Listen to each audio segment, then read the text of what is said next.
And welcome back to the Flow Sports Fix on this Monday evening. It's Clayton in the chair. We've got lots more to come for you this evening. We've got some local netball with the stat man. Also our chat with our young Paralympian Jamison Leeson. Looking forward to that. That's coming up. But right now, it's local football with the Flow man and some big wins, starting firstly with the KNT. And down in the Cowrie, Naracoorte and Tatiara, it was a big win by the Border Districts. Kicked 16-14, 110 to beat the Eagles from Penola, 9-10, 64.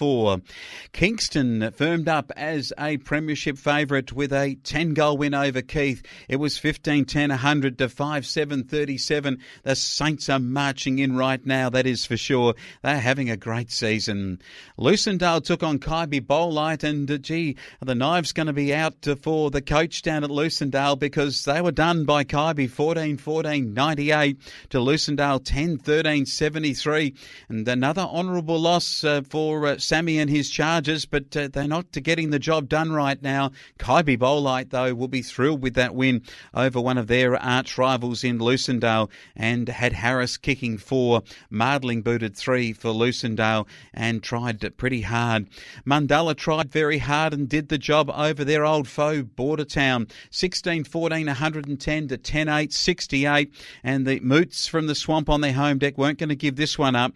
They played well throughout to extend their lead quarter on quarter. Nankiville with 4 and Hinge with 3 was W. Nankiville as the best player. It was Curtis McCarthy with a couple for Bordertown. Hayes and From also played well for them.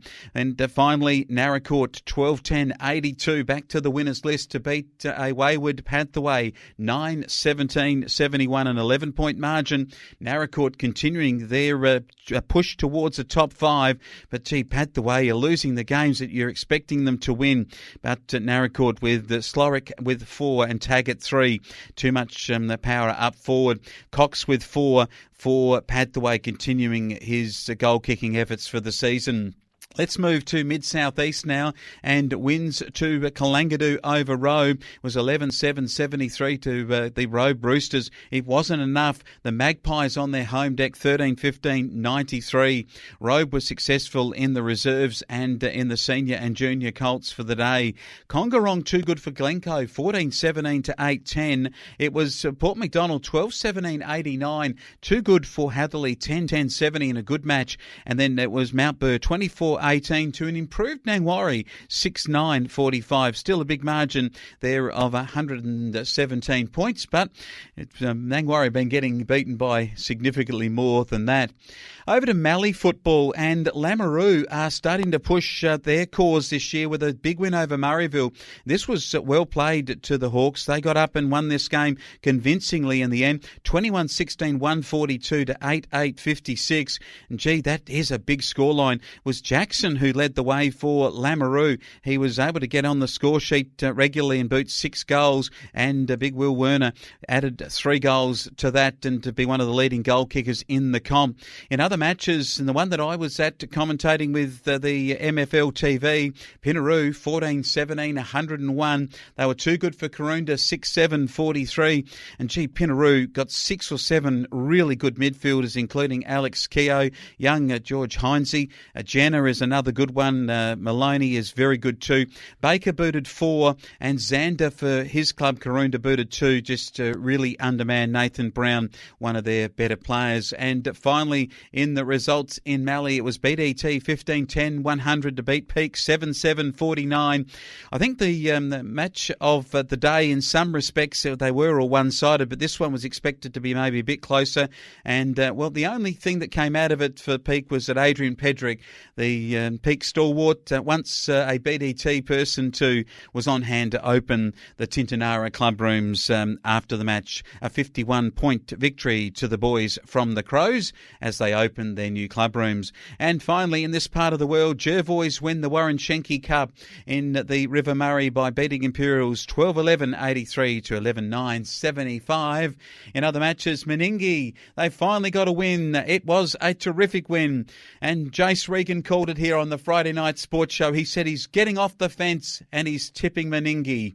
Well, he was spot on. They got off the fence and won the match 12-5-77, beating Maipalonga 6-9-45. And Taylor Ben, 20 goals 10, beating Ramblers 11 goals 15 by a good margin there of 49 points. And don't forget to check out the Flow Facebook page, which is Flow Sports. Check out Flow Sports on Facebook. You get all sporting, local sporting stuff, and even video footage you can see too of the Flow man. He's looking nice in his little jacket and all. Yeah, it's fun to see. So make sure you check us out, Flow Sports on Facebook, and of course the website flownews24.com.au, and even look at Flow News in YouTube, and you can see some video footage there as well. So we're trying to get the information out to you as much as we can, covering a wide area as we can. As we continue on with some local football results, and Flowman, the upset of the season, really. And the Oyen United Kangas have caused one of the upsets of the season, and they've kept their season alive in so doing. Imperials came into this game top of the table. Oyen United down near the base of the table, only Redcliffe's below them. And they've came out on their home deck on the weekend at Blackburn Park and caused the upset. 9-14-68. The Imperials 6-11-47. For the Owen United Kangas, it was Andy Jardine back to his absolute best. And the big ruckman also got going in the game. And it was a great play from him right throughout as Nankervis did the job and Willsmore kicked 3 goals. And the other side of the ledger, Hards was good for Imperials, but it was not enough for the top side, and they dropped down the table as a direct result. Other matches, it was a fantastic game between Irimple and Mildura. Irimple 9-16-70. The Swallows get home over the D's. Mildura 10-6, 66 by 4 points. Another close one, Redcliffe's inflicting a loss to Robinvale Euston 9-12-66 to 6-9-45. And South Mildura in a draw with Merbeen. And that puts the Merbeen club, by drawing that game, on top of the table. What a strange weekend of football. 7-17-59 to the Magpies. South Mildura 8-11-59. Scores are even at the end of the game, and they too are the top 2 sides. In other Sunraysia football that involved the Owen United Kangas, it was the reserve grade going down quite comfortably actually to the Green Man Imperials, too good, and they're also too good in the 16s and in the 14-year-old age group. Let's move our attention now to North Central, and it was a terrific game between St Arnaud and Bort. It was won by Bort 10-18-78, St Arnaud 11-6-72.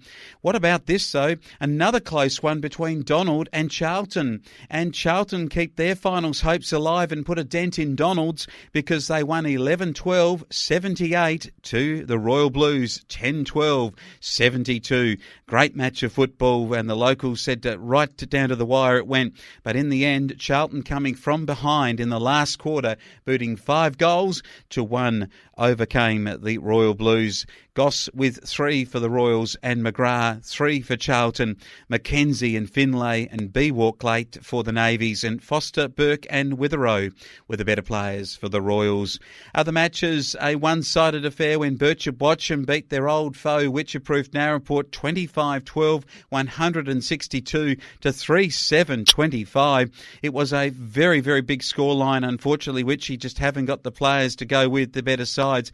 How about this for a score sheet? For Birchip Watcham, who kicked 25 goals, Sheehan led the way with 3, along with Castellano, Ratcliffe, Foot. They all got 3 goals. Madjock, Berry, Pye all got 2 goals. P. Sheehan, Ryan Vesicuri, Gordon, Christie, Simmons and Lee. A lot of goal scorers there. They all got on the score sheet in a big win. It was Duncan, Truan and Forey for Witcherproof, and Forey and Truan and B. Bish were the better players. Other matches in this competition, and it was a big win for Sea Lake Nandali up on their home deck. They're undefeated 15-19, 109 to beat Wedderburn 7-5-47. And what there is to report about the Sea Lake Nandali Tigers is that Wedderburn were probably coming into this match in the top 3 sides in the competition, but the Sea Lake Nandali Tigers are just taking all before them. Mertz and McGuinness with 3 apiece, and Wade Donald a couple, and they've just got a great side wide in, W Holt with 2, and L Holt the better player for Wedderburn. Over to our final look at the local football and Hume football in New South Wales, and it was CDHBU, too good for how long, 11-7-73 to 7 goals, 20-62. How long had their chances, but the Power were able to overcome the Redbacks. In another one-sided game, Holbrook 23-20 over Culcan 6-4. The close match of the round was Henty beating Ramwell Bundary Waller, some traditional rivalry here. Henty kicked 13-4-82 to the Giants 11-8-74. Another big scoreline for Brock Burham, 21-19 to beat Jindera, 3 goals, 7. And in the match out in the big game between the two sides that are very locally located, it was Lockhart taking on Osborne. The Paddockers out there got 11-18, 84 Osborne, visiting Lockhart into the town, and they kicked 5-10-40. It was a very good win, an undefeated Osborne. While finally, a close one, but the Billabong Crows get another win, 14-7-91, overcoming the Murray Magpies 10-12-72. The Crows are back to some winning form, which they'd be pleased about. Murray Magpies are improving. Evans 4 and Morris 3 for the Crows, and N. Morris, T. Austin and J. Evans, they're better players. Smeaton 4 for the Murray Magpies. A huge weekend of country football. We're getting right into the bulk part, the mid part of the season, as the first 6-7 rounds have been played, and we're looking forward to bringing you more results through the week here on the Sports Fix. We are indeed. Thank you, Flowman, for that local football report. We'll get more from you tomorrow here on the Flow Sports Fix. But coming up, it is local netball with Jace the Statman.